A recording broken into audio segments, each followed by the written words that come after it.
पुणे जिल्ह्यात सततधार पडणारा घाटमाथ्यावर पडणारा पाऊस यामुळे आज नीरा नदीने जो काही रौद्र रूप धारण केलेलं आहे. आपण काल पाहिलं असेल की भोर तालुक्यात असलेल्या नीरा नदीवरचं भाटघर धरणाचा ओव्हरफ्लो सुरू झाला आणि 2300 क्युसेक्सने पाण्याचा विसर्ग प्रशासनाने सुरू केला होता. परंतु आज हा विसर्ग जवळजवळ 16,000 क्युसेक्सने सुरू झालेला आहे. त्यामुळे आपण पाहतोय की नीरा नदीने जणू रौद्र रूप धारण केल्याचं पाहायला मिळते.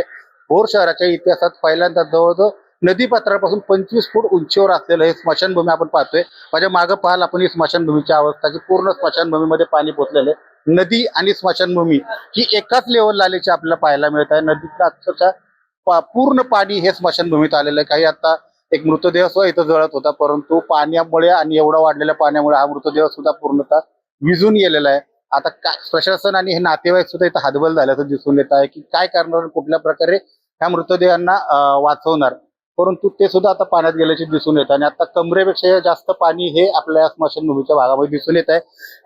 एवढं पाणी हे नीरा नदीचं कधीच वाढलेलं नव्हतं. कुठल्या कारणांनी एवढं पाणी वाढलेलं आहे. पावसाचं प्रमाणच खूप मोठ्या प्रमाणात कालपासून सुरू झालेलं आहे की 16,000 क्युसेक्सने पाण्याचा विसर्ग वाढवण्यात आला आणि त्यामुळे नदीने नीरा नदीने एवढं मोठं रौद्र रूप धारण केल्याचे आपल्याला पाहायला मिळत आहे.